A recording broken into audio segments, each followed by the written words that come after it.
All right. Good morning, everyone, or evening, afternoon. I don't know when you're listening because our podcast is posted to Spotify and my YouTube channel. And right now we're streaming live on my Facebook page, on LinkedIn, on my Nakana Call Facebook page. So there's lots of places you can find us. Welcome to Brave Indigenous Conversations. So, those of you that are regular listeners, know that I always start the podcast by reading a piece of writing that I found just after. This is how God works, or the spirits work. Like just after I decided to do a podcast called Brave Indigenous Conversations, I found this writing, or this writing came to me. So I'm going to read it now. An invitation to a brave space. Together we will create brave space because there is no such thing as safe space. We exist in the real world. We all carry scars and have all caused wounds. In this space, we seek to turn down the volume of the outside world. We amplify voices that fight to be heard everywhere. We call each other to more truth and love. We have the right to start somewhere and continue to grow. We have the responsibility to examine what we think we know. We will not be perfect. It will not always be what we wish it to be, but it will be our brave space together. And we will work on it side by side. So I prefer to call spaces I'm in, or look for spaces where it's a brave space. People are being who they are. So this morning, my guest is Sheila, and I'm gonna, like I do with everybody, I'm gonna invite her to introduce herself. I think this is episode 28 or 29. I'm not sure. So thank you to everyone who's been on the podcast. And go ahead, Sheila, introduce yourself. Good morning. Thank you, Joan, for inviting me to be a part of your podcast. I'm looking forward to just sharing and being a part of exploring and go diving into whatever it is you're going to be asking me. I came on and I told Joan, well, Joan, I have a blank pages here, so we're gonna have to just do what you do best. But thank you once again for inviting me to be a part of your podcast. My name is Sheila MUSKWA. My maiden name is Shingoose. My grandfather are originally from the Valley River area, Manitoba First Nation. And when my late grandfather passed away, my grandmother married onto the Cody First Nation. And I love my communities from where I am. I always start that out where I am from Valley River, because Dad was so proud of where he was from and proud of his heritage. And it's just amazing that I went back to where we were from a little town. Oh, it's a little area right out of the Valley River First Nation. That's right near Russell, Manitoba. And well, it's not Valley River First Nation, but it's the area. And I went back there, and I always wanted to go see where my grandparents lived, their homestead. Of course, the railroad came and put a railway right in the middle of their homestead, and they had to move. And it was truly moving. I am a supporter of people going back to where they came from and taking a look at who they were, and it was moving to stand where my grandparents lived. And so it's just amazing. It's just amazing that when we take a look and go back to where and who we are, and to find out who we are, it's something else. And so like that experience, just doing that did something to me in the last couple of years. I actually, it was during COVID, and so I just went for a drive. So that's where I'm from. I'm from the Cody First Nation. I'm Ojibwe, and have worked many years within Indigenous public service. I started off at the federal government right out of high school. A lot of my experiences are learned. I'm well read, and my dream and my vision, and I always tell my children, my next life I'm going to become a doctor. And but I fell in love with helping our people. The first few jobs that I got, I was fortunate enough, and I've been blessed by the mighty Lord. I've been blessed to be in situations and being in many First Nations country that I could possibly probably not dream the places where that I was a part of, the things that I was a part of and help put together and help organize. And so really that's my background, is working with Indigenous public service, Mm. in creating opportunities, building bridges, and putting people, when we say, well, why we cannot be a part of that process, my question is, well, always, well, why not? Mm. Let's figure it out, let's get it done. Mm. And I love putting in somebody's idea or my idea, or putting an idea together, building it from the ground, building it from a concept, helping find the funding, and seeing it established and moving on to the next phase. And that's my life, is in empowering people and being a part of many projects that I've helped along the way in my last, I should say, my last 40 years. Yeah. Huh, wow. I just really can hear how much you love our people. I'm the same. I love our people. And Mhm.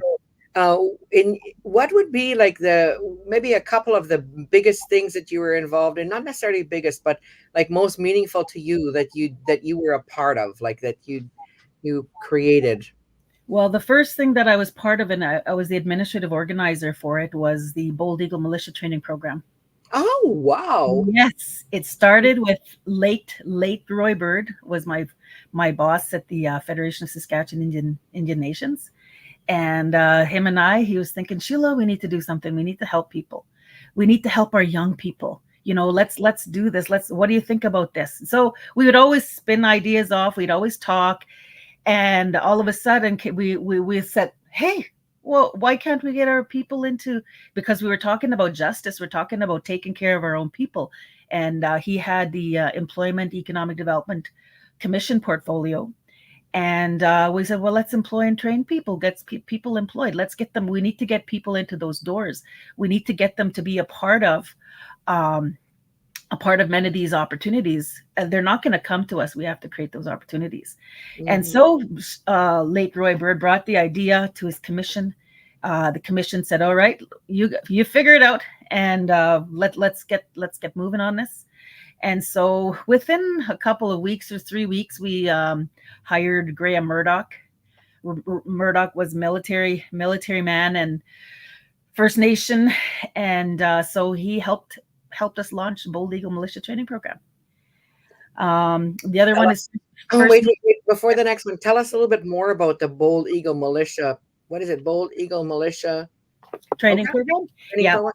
I never Well, heard of it. It's in Saskatchewan? it was based in Saskatchewan, out at where is it? Lumsden, not Lumsden, Dundurn.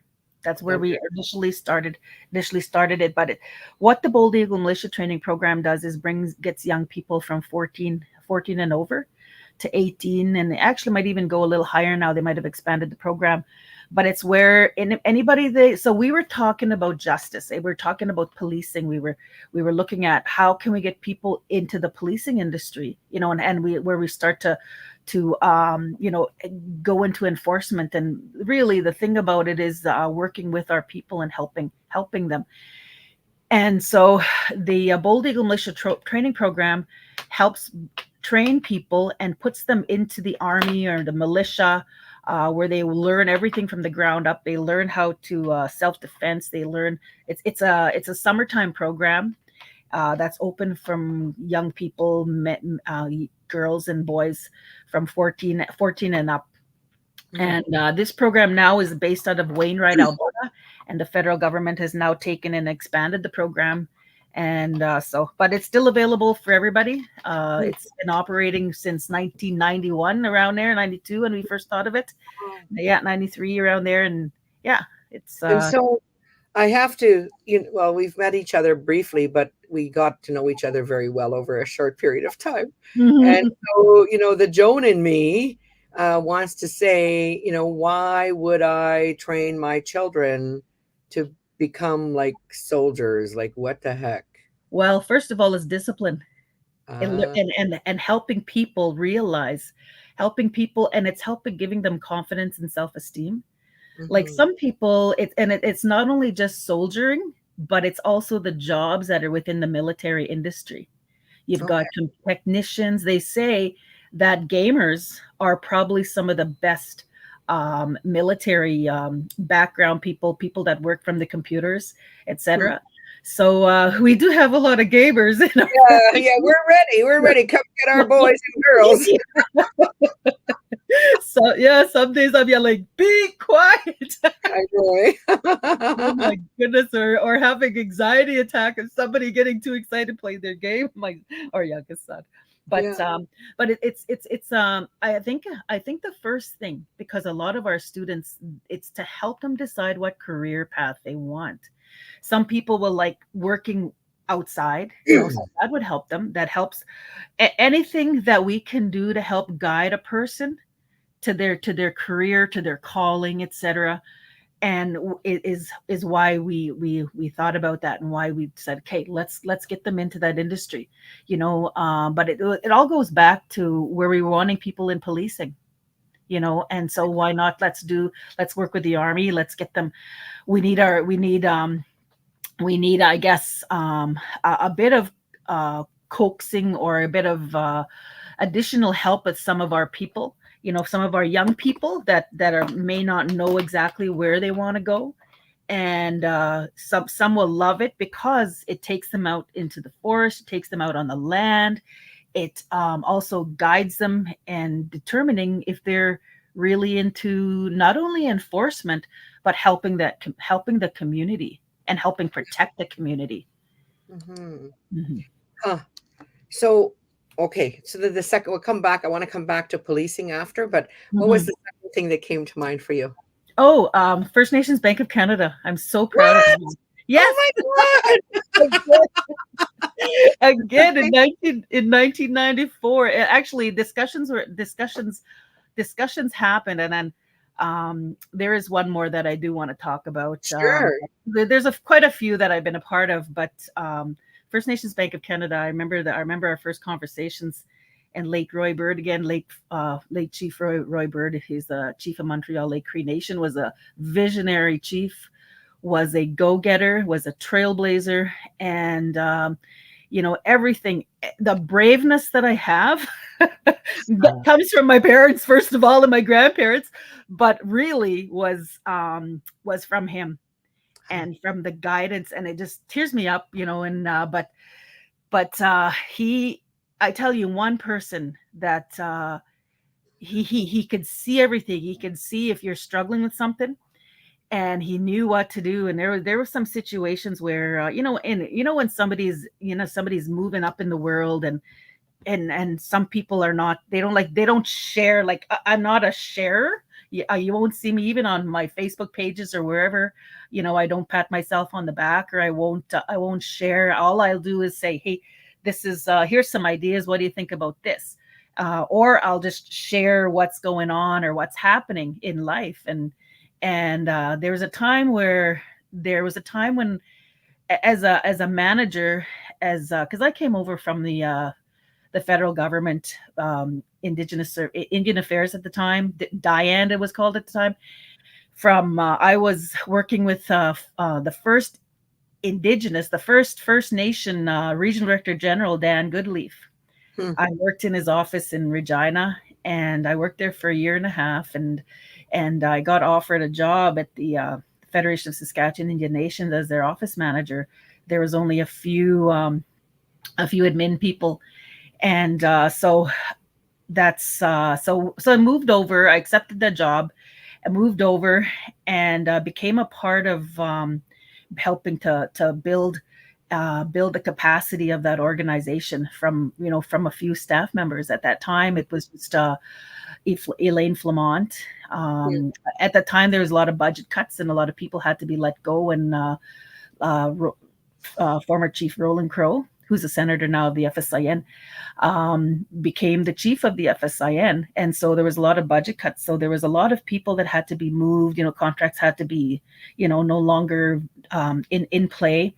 And so I came along. There was Earl Magnuson, Elaine Flamont, Carol Burns, Carol Sanderson were the four admin people for the people that were the directors, et cetera, that were a part of the FSIN when I was asked to come and help be office manager.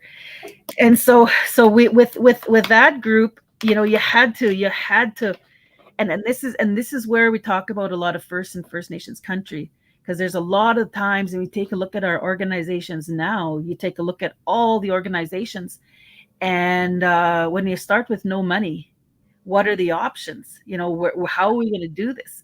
And the reason I'm talking about that is because there's a lot of times you have to put in 18-hour days, 20-hour days sometimes, and at that time we used to sit in meeting rooms with cigarette smoke would just hang in how long people were sitting there meeting, My God. smoking, not going out and discussing things. But when we were when the organization was put into that situation, you had to fight or flight. There's that was we had to figure out, how are we going to move? How are we as an organization gonna move to the next level? And it all started with the chiefs. It all started with those commissions. It started with the leadership in the organization, and where they talked about, okay, we got to do things differently. And I saw that with the late Chief Roy Bird, and what he's all done. There's many First Nations country that we were a part of right from that 1990, 91, 92 when he became a vice chief of the FSIN. And First Nations Bank of Canada was one of them. Okay. We Take us right there, Sheila. We were in the smoky room one day when Chief Roy Bird says, well, or the genesis. Here's how it started. We were talking about, okay, what do we need to do? We need to help our people. We need to get them into the industry. We need to, and I'm exact same spots of where we were sitting. And we need to get them. How are we going to do that? So we need to show our people that it can be done. You need to see examples. We need to show examples. And so right away we start talking, okay, well, this is what we could do. We did Bold Eagle. First Nations Insurance is one of the first ones that we were a part of with him. And then we went on to Bold Eagle Militia Training Program. Then we went on to, we decided, okay, we need to look at examples. Okay, this goes back a few years before First Nations Bank of Canada actually started the thoughts.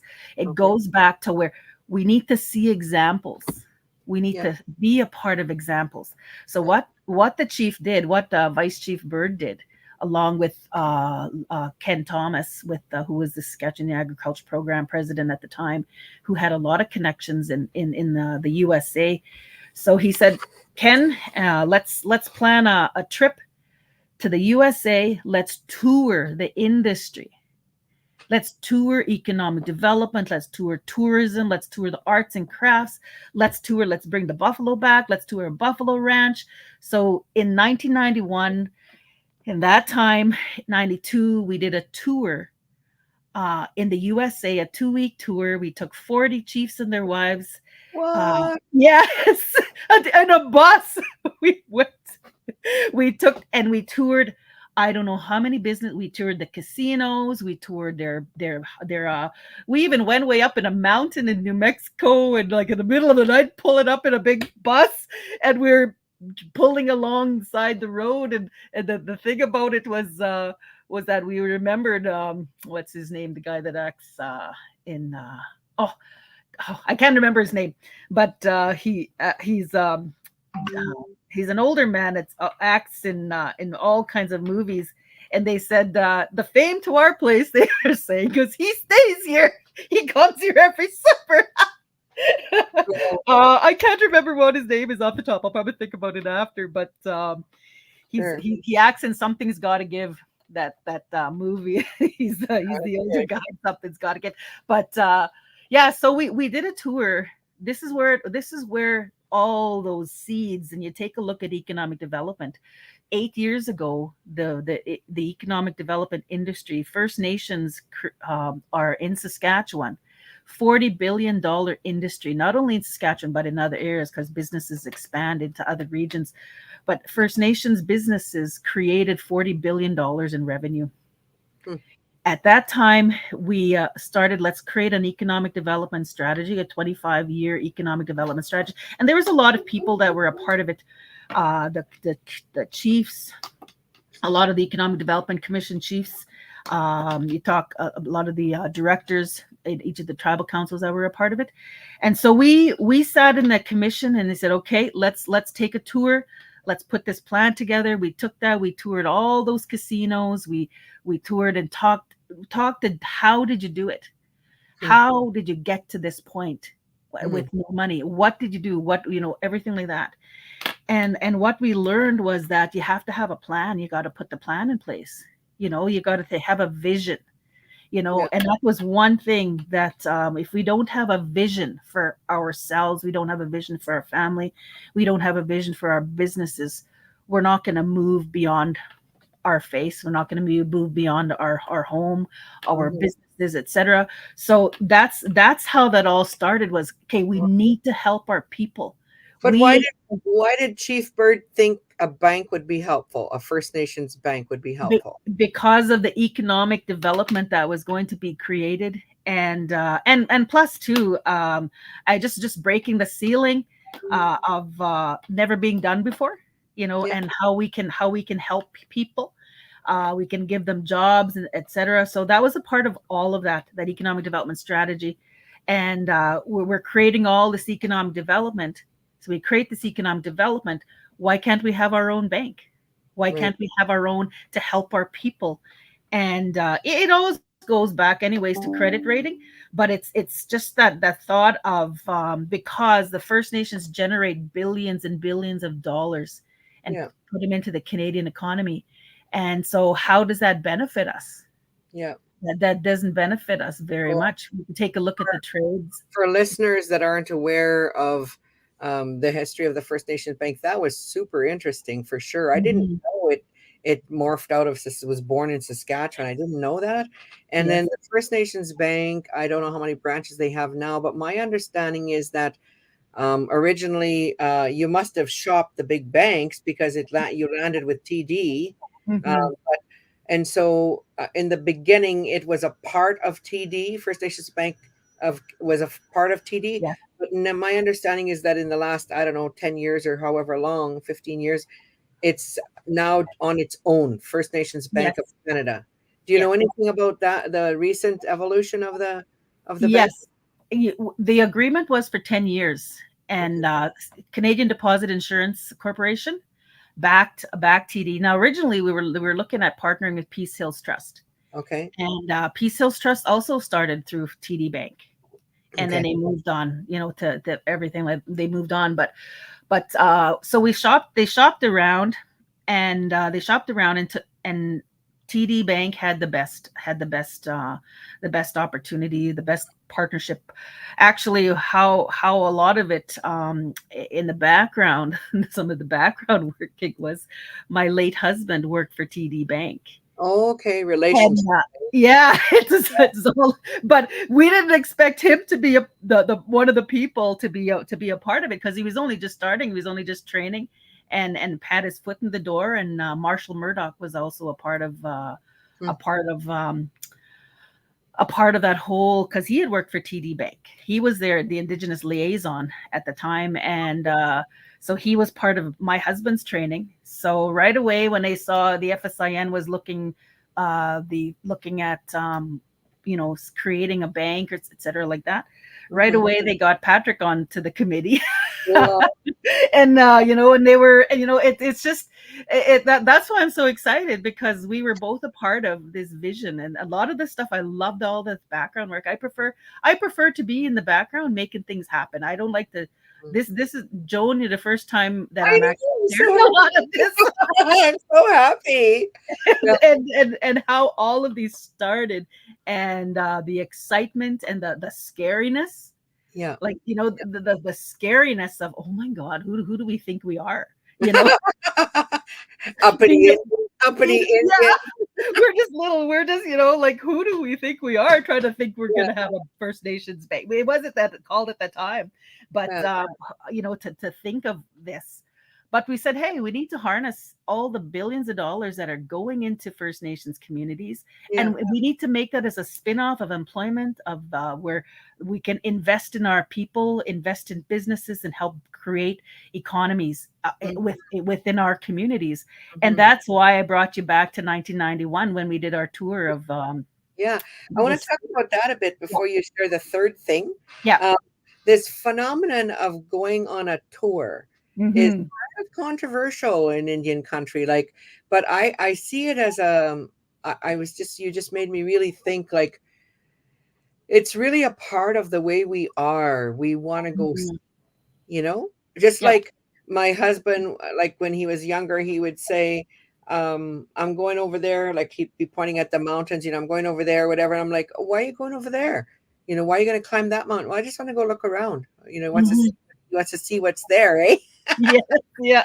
So we're Yeah. very we're very experiential Hmm. and fact based, like what's really happening. Let's go see what's Hmm. really happening.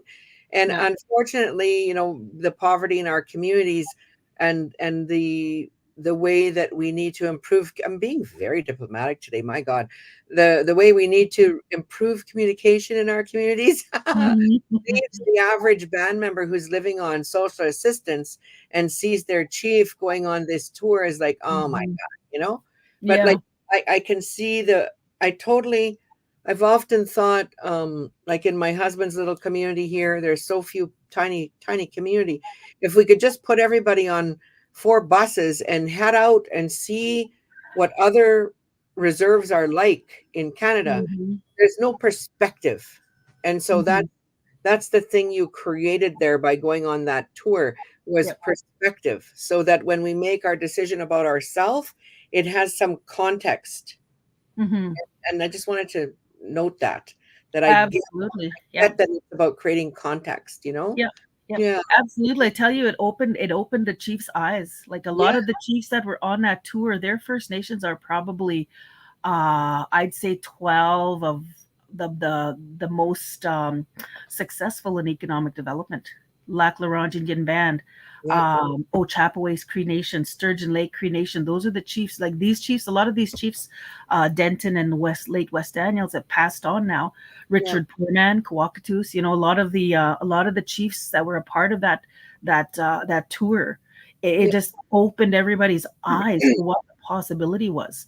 And Yeah. so we see, we had started it off as originally as, okay, we need to see examples. We need to show the commission chiefs what's out there.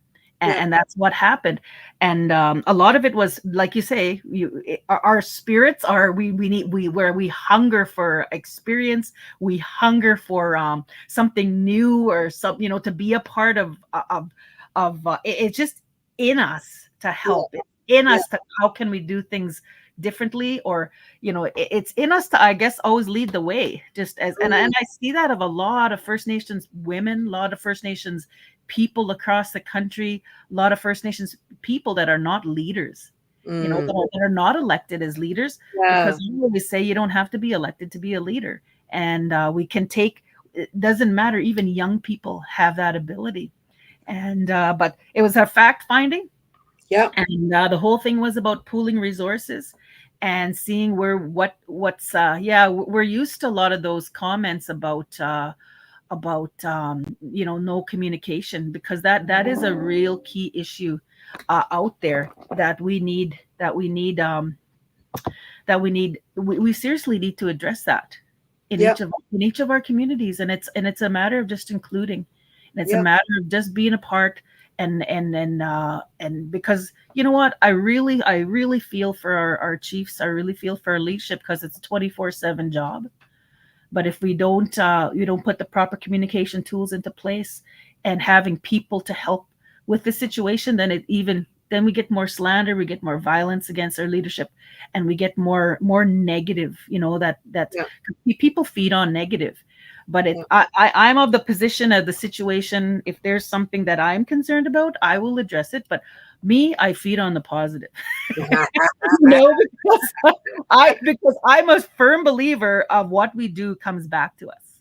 And what Absolutely. goes around comes around. And I'm so yeah, Onchine in our language. Bata konchikantine. You're going to yeah, curse yourself. That's going to come right back at you, baby. yeah, exactly. That's why it's if we're talking about leading and guiding and I'm not being pushovers, not being a pushover or anything, but it's just to be positive and in a way where, well, okay, I've shared these ideas, and that's okay. When people are at different levels, Yeah, spiritually. yeah, They're different. When they get to that next level of growth within them, then yeah, you see the eyes wide open. You see movement, you see excitement, and you see that happening. And that's yeah. what we did at that tour. And that's where that created a lot of these First Nations country. Wow, eh? Yeah, yeah. So what was the third thing that you thought of that you want to share about? Oh, what was the third thing that we thought of? Well, there's Saskatchewan Gaming Authority came out of that. Okay, With okay. when Chief Roland Crow established the casino agreement. And then we went on to the other thing that I was a part of was, okay, there's one more casino. The First Nations in Saskatchewan the agreement was to have two casinos, and Saskatoon voted down the second casino. And then when a lot of these chiefs that went on this tour, and the credit goes, a lot of it goes to Chief Louis Tapetat of Kakawishtaha First Nation, Economic Development Commission chief, Chief Mm, Barry Henneque, that was part of Atakaku Cree Nation, mm, Senator Saul Sanderson, who was a part, and Elsie, who were a part of helping White Bear First Nation chief Bernie Shepherd, who was also a part of Economic Development Commission. And mm. a lot of the trailblazers and the people that were behind that. I'm so proud to be friends of the people that I've mentioned, and colleagues and people that I could phone up any minute of the day, and we just pick up a conversation from where we left off. But it's the visionary, the leadership, the people that took it from that level. Mm, And so when Chief Favel got elected as chief, they moved on to that was when Chief Bernie Shepherd got raided. The provincial government was wanting to charge them, and all goes back to jurisdiction and all. Give the listener a bit more because not everyone would know why it was Chief Favel you said got raided. Why did they what was happening? What was happening? Okay. It was 1994. Chief Favel just became a newly elected chief of the FSIN. And then it was not only, I think it was like a couple of months later, that Chief Bernie Shepherd, who was the chief of White Bear First Nation in southern Saskatchewan, they had opened a gaming house, and at their golf course. Mm, Beautiful golf course, by the way. But anyways, they opened a gaming exercising their inherent and their jurisdiction, their inherent rights and jurisdiction, and to create employment for their people. And the provincial government came in and shut them down, and was ready to charge Chief Bernie Shepherd. mm, And with operating a gaming house, without a license, etc.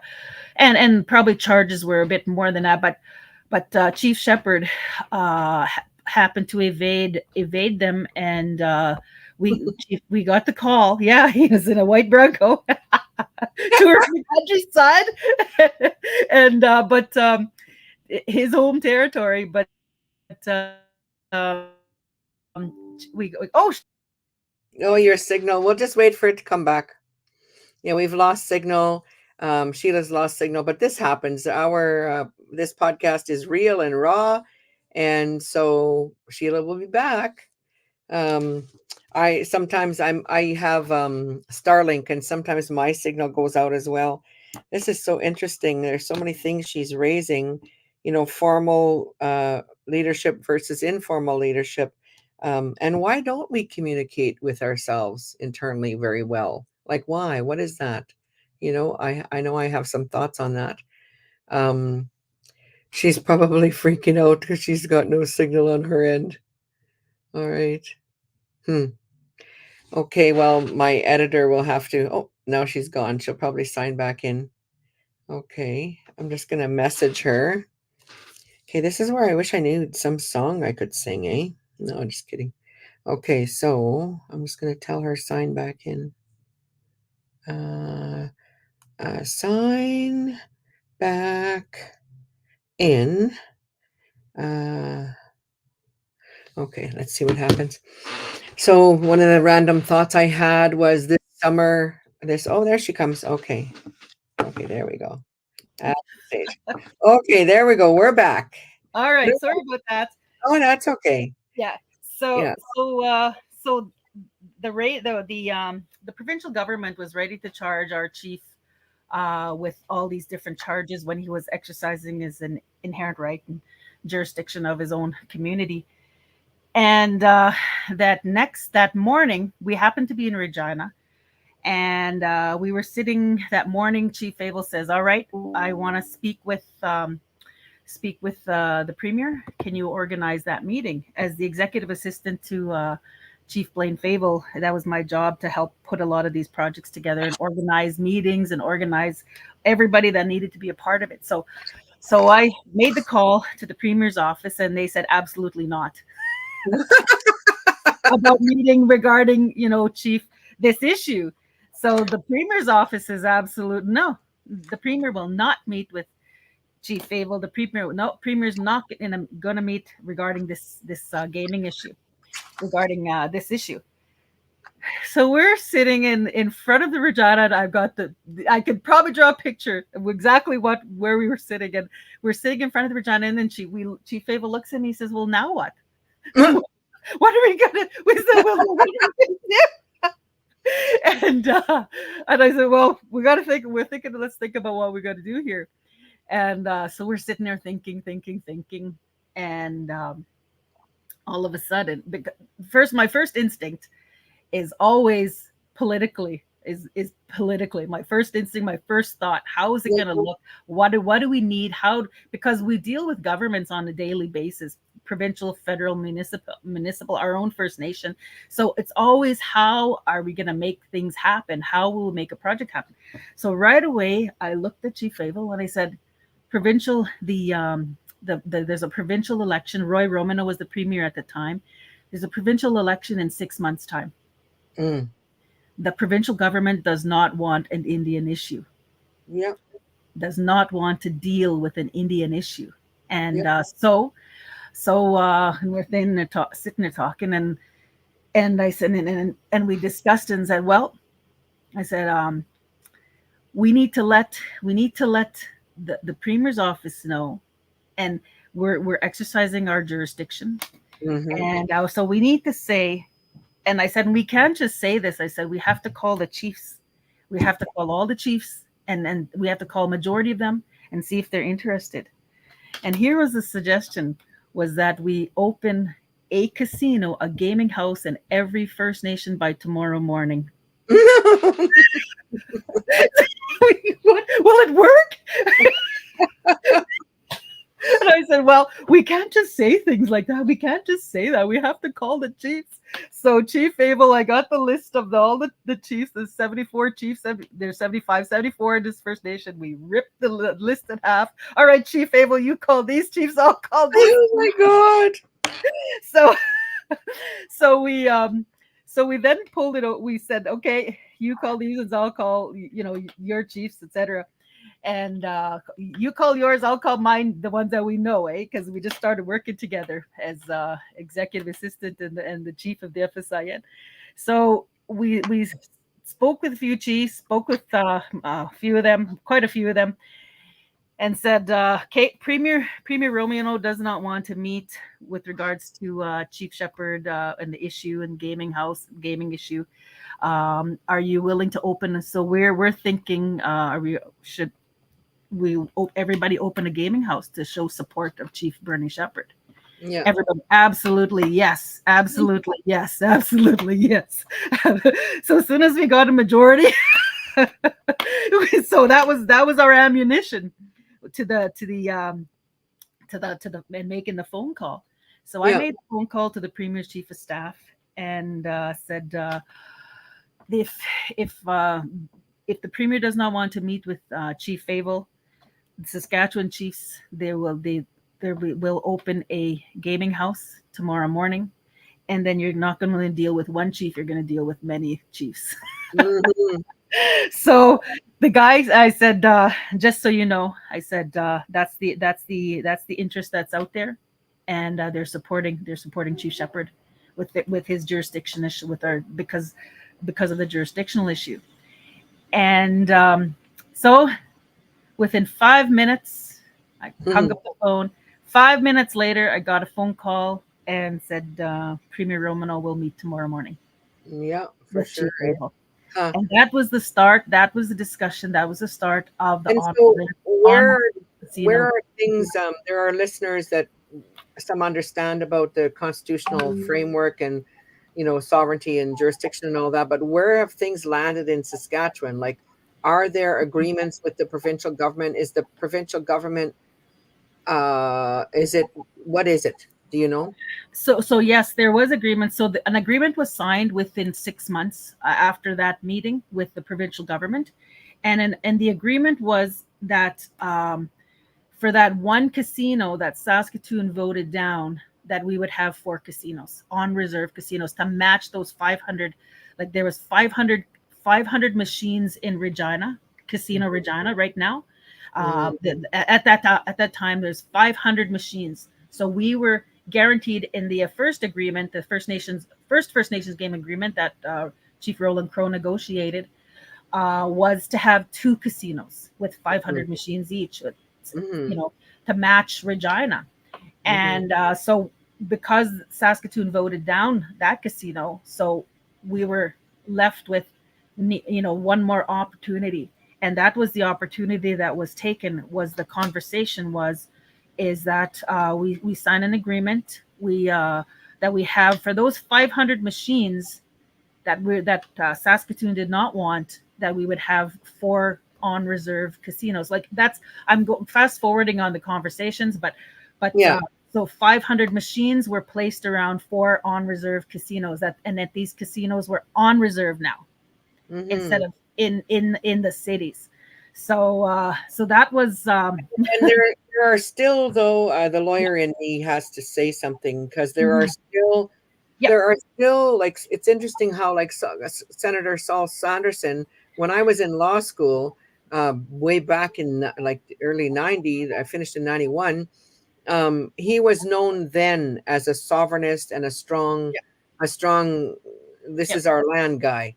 And Hmm. so when we say, this is our land and we're sovereign, that doesn't necessarily mean we're not going to make arrangement with other governments Hmm. that assert Yeah. jurisdiction over our land. I don't think, I don't practice law, Aboriginal law anymore or anything, but Hmm. the whole idea of concurrent jurisdiction, Hmm. people who are sovereignists are people who see sovereignty in terms of all in or all out. And we still have a lot of that thinking in our communities, where it's all in or all out. Like, you can't do anything with the Hmm. provincial government because we signed a treaty with the king and the queen and all of that, which Hmm. is true, which is Yeah. true. And ultimately, if this is our land, then we need to act like it is, and Yeah. we need to make agreements with Yep. other people who are trying to say, it's like, oh, this is so a gross oversimplification, and I'm probably going to offend 100 people, but good thing 100 people aren't listening. No, just kidding. So it's like, if you have a pair of shoes that are yours and you have a sister who fits them, you know, there's a constant debate about whose shoes those are, but we make an agreement about when we're going to wear the shoes and how and why and Mhm. whatever. And Yep. that's what I hear you saying, is that FSIN, all while is for sure sovereignty based, Mhm. also moves forward to make agreements with others in their territory to help the people. Yeah. Well, a lot of those conversations were we agree to disagree. Yeah. On definitely, we agree that we have our own jurisdiction. We are sovereign nations, and Hmm. the FSI in itself is not the one that gave the sovereignty, but it's the First Nations themselves as sovereign nations, and that's why we needed all this the chiefs to pass a resolution And Yeah. that's why even you take a look at AFN, and all the different organizations, we need the backing and the support of the chiefs, Yeah. and a good majority of the chiefs. And Sheila, like that's all happening, and you know this because you've been in these discussions your whole career. Mm-hmm. That's all happening within the current Canadian constitutional framework of Section Mm-hmm. 9124. Mm-hmm. There are sovereignists who would say, no, those are Indian Act chiefs. That's not sovereignty. I'm a descendant of the signatory to the treaty, and those descendants, that's another whole group of people. And Mm-hmm. so it makes for a lot of interesting and lively debate in Indian country. Oh, absolutely, and that's going to continue. That's going to continue on till as long till our last day. as long as the sun shines and the rivers flow, eh? Exactly, and rightfully so. I definitely agree. Rightfully so. It was the agreement, just like the signing of treaty, was agreement to share, Yeah. and that gaming agreement, and the gaming agreement has evolved. We've gotten different casinos as well, but and they've made changes as well to the gaming agreement. But they agreed to share. The sovereignty, the jurisdiction issue was never addressed. As far as I can remember, it was not. It was meant to be sacred to ourselves. Yeah. But the agreement was, we agree to disagree. We agree that we have sovereignty, we have jurisdiction over what happens in our communities and over our, of our what's ours. And then the provincial government had their thoughts and their agreements, but we said, okay, this is a topic for another day, but we need to agree to disagree and move, and where there's a common ground that we need to find here, and we need, and that's So how that was addressed. where the rubber hits the road, or whatever those sayings are, is that if one of those on-reserve casinos wanted to put in more machines, they would have to engage in conversation with the provincial government. Yes, the And so recommendation. Yeah, yeah. yeah, it's a whole, we could have a whole podcast on Oh, the jurisdiction. and I'm yeah, exactly. It's really about the money. It's It's really about really exactly. It's really about, and if you take a look at the VLTs, right, in Saskatchewan, because Saskatchewan is always and that was one of the arguments was, hey, you've got VLTs, yeah, you've got where's the benefit back to the people, yeah, to the First Nations people, yeah, and but it's all of it at that time. As and even probably now, like you say, it's everything is about money. So the you take a look at the VLTs. If one restaurant or one location is making a lot, they'll add more into it. yeah. So take a look at Like, if you look at too, the other part of the issue, I just want to segue, like, the other issue around the gaming is addiction, you know, Mhm. um, and so Yep. some leaders don't want the gaming in their communities, in our Mhm. communities, and other leaders say, look, Yep. this is going to sound, they don't say this because they're not as blunt as me, but it's really about recycling. So if somebody goes to the casino, the VLT machines or the casino or whatever, and spends money that they shouldn't have, and then they come to the um, come to the nation when they need money because they spent all their money gambling, then Mhm. the nation has that pool of money. It's sort of like a redistribution, at the crass way Mhm. of saying it, but it keeps the money in the community, Mhm. Yep. excuse me, to be Yep. redistributed to the people. Because Yep. if Yep. that same person goes to Winnipeg Mhm. or to the VLT machine in an adjacent town and spends all their money, and then they come to the chief and council for help, well, the chief and council's got no money to help them with, Mhm. Yeah. basically. Yeah, so Well, it's in Saskatchewan, so when the night before the gaming agreement was going to be signed, there was five of us sitting. Randy Wallace was also an instrumental part of this gaming agreement. Ken Thomas, Mary Ellen Turpella-Fond.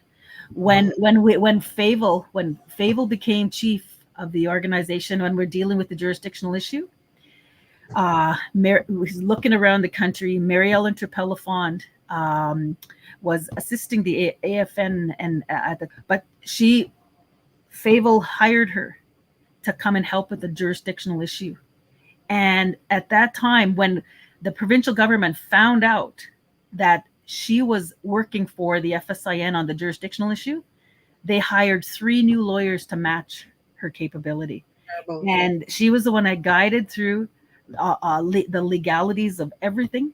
And so, like, along with Ken Thomas, like I said, Randy Wallace, the chief, the Economic Development Commission chiefs, Roy Bird was now the chief of his Montreal Lake Cree Nation again at the time of that gaming agreement. And but at that time, when we were sitting there the night before going into the legislature the next day to sign and be a part of that gaming agreement announcement and signing it, we're all sitting there, which it already was put in place already. The conversations was, okay, we're going to have this gaming agreement. Our number one concern, and all 5 of us never gambled. Oh, we were all sitting there like, oh, goodness sakes, are we doing something wrong? We're putting our people more in trouble, and what are we doing? I could probably do word for word, all the conversation, like the fear that came over us, and but in all those conversations, and we had people from all levels, like we say, people agreeing, disagreeing, etc. And but the thing that was the sticker for us was, our people will be employed, our people are going to be trained. And the pride I feel walking into every casino and seeing our First Nations people working, supporting their family, and being able to do things, that was the first thing that was was one of the main reasons, because if we don't do it for ourselves, no one's going to do it for us. No one's going to help us. And it goes back to ourselves as individuals. The other thing was, right away, was an addictions rehabilitation foundation that we help our people, anybody that might get addicted, because we were concerned. That was a main concern of a lot of the chiefs and the people behind it was, well, we don't want our people getting addicted, and we all agree that, okay, everybody's adults, does the benefit outweigh, like everything, so we had to weigh the whole thing. The chiefs weighed all of that. And First Nations Addictions Rehabilitation Foundation is still operating today. That was one of the first things that was a part of that whole gaming agreement. And to help people, and to help the workers, etc., and to help people be a part of it. But it all goes back to progress, I guess, and it all goes back to, if we don't do things differently, we're going to be stuck in the same concept, same ideas.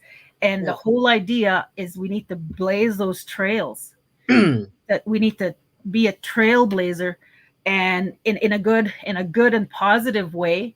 And I always say, I'll be a part of it. As long as it's legal, I'll be a part of it. As long as it doesn't put me in jail, I'll be part of it. One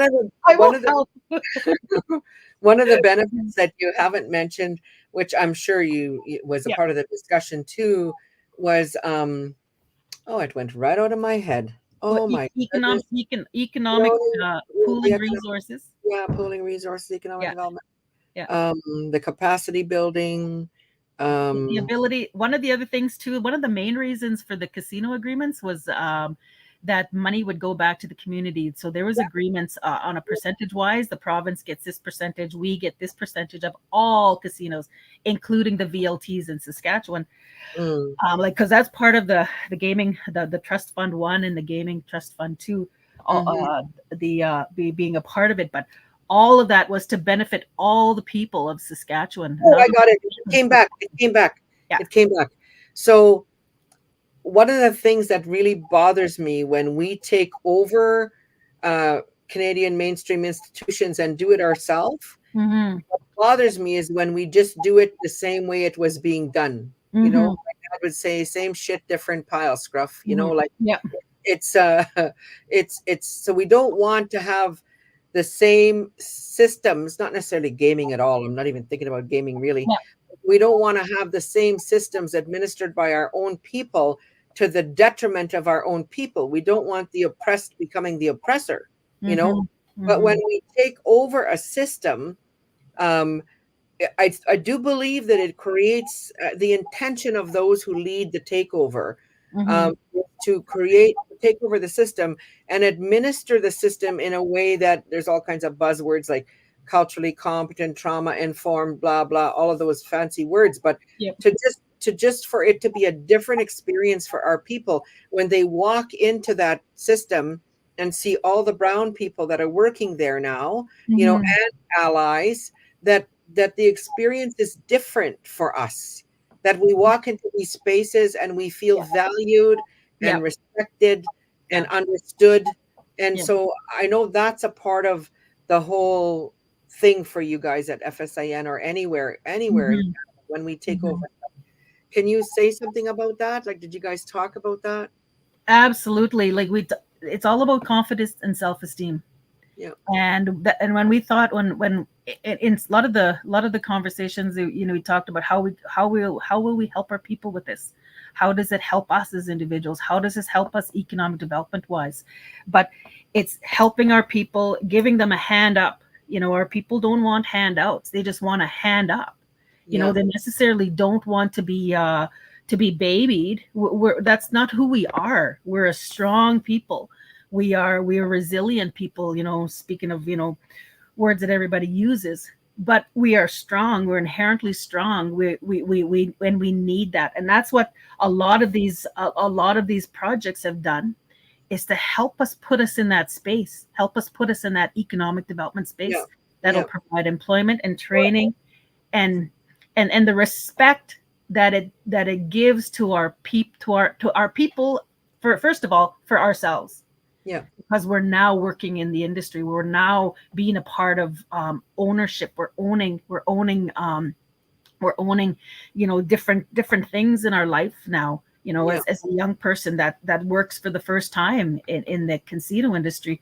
They're now, it gives them that confidence, that self-esteem, that boost where Yeah. there was no opportunity before. you know Mhm. Okay, look how fast that went. We've used up our whole hour. We're just getting going. We're just getting started. So how I end the podcast is the hour. I like to keep it to the hour because people are Mhm. whatever. It's an hour drive from somewhere to somewhere. Yes.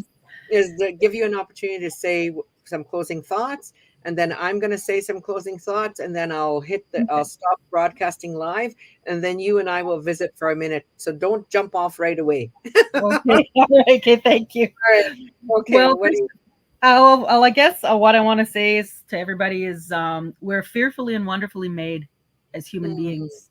First of all, we're humans. No matter what color of our skin is, no matter where we're from, but we thrive on our confidence. We thrive on helping other people, and mm, that's where you take a look at a lot of the things that are happening in Indian country today. mm, Is you see that boost, those confidence, those boosts of self-esteem, and a lot of the businesses that are happening. We need to mm, bring that down to the community, to our individuals, to mm, individual people. We need mm, to help our people individually. mm, In our community, in many communities around the world, we're losing a lot of people to mm, suicide, and mm, we're, because it seems like they've got no hope. It seems like there's no way out. They don't see any way out. mm, And we need to realize that every one of us, we're fearfully and wonderfully made, and we need mhm, to start asking those questions of ourselves. Why not? Well, why can't we be successful? Why not? mm, Because that has always guided me as a young person right throughout life. If there's something or an idea, and you know what, take a look back. Take a look back, when we were only, probably, I must have been only about, I don't know, 10 years old. If I would have invented the remote control, I'd have been millionaire way back in 11 years old. And we're sitting at a TV. I was always the remote, so to shut the TV off. And this one night, I was laying there. Everybody was gone to bed, and as the oldest of 8 kids, I was always the one that had to, so my parents let me every now and stay up a little bit. So I'm laying there lazy to shut the TV off. And I'm thinking, man, why don't we invent something that can shut the TV off while I'm sitting here? Oh no, you had not. And there's probably about 10 things that I've thought of.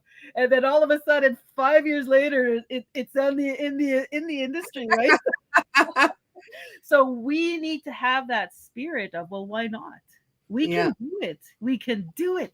We could put in, and I think what shuts us off a lot of times is our fear. It does. It shuts us off, our fear of failure and our fear of being told no. Yes. We need to Yeah. just move beyond that. As long as it's going to help people, as long as it's going to make a difference in, Yeah. first of all, our lives, our thoughts, our feelings. If it's going to make a difference for us, it's going to make a difference for our neighbor. It's going to make a difference for our nephew or niece who feel they have no hope. So we need to share that a bit more, and be in tune, I guess, to what it is as individuals. A lot of the organizations, a lot of our leaders have shown what they can do when you get out of that zone and say, well, why not? Let's do it. We can do it. Oh my God. I just love you so much. You're amazing. Oh, Okay. thank you. Oh, you too. Yeah. So I'm just going to make some closing comments, not long. I've just really enjoyed this conversation with you today, Sheila, and thank you so much, because I know that you're a behind the scenes person. That's where I met you, was behind the scenes, and Yeah. so I really appreciate you coming forward into the light with me. Like I said, not many people are listening anyway. Maybe someday, maybe someday That's fine. if I'm big and famous, this will be in the old original or remember which. Hey, you gotta believe, eh? You gotta believe. I just love being in conversation. I love people, and I love Yeah. being in conversation with people. And Mhm. so I can't do like a monologue, beak off kind of. Yeah. I can't do that. It's about conversation. So Yep. I really appreciate you coming, because I know this is not where you normally are. And Yeah. then I love our humor in our culture, and so I try not to take myself too seriously. And so, as Mhm. a part of that, I feature earrings on every podcast. So Oh, I have a cool. serious, earring addiction. So these these earrings, I usually have beaded earrings. These earrings are hand painted, and they're wood. They're a feather that's been how do you call that? Like woodworked out of, carved out of wood, or like it's probably a saw thing, that the template, Oh, okay. and then somebody hand painted them. And so I'm pretty sure she hand paints them herself.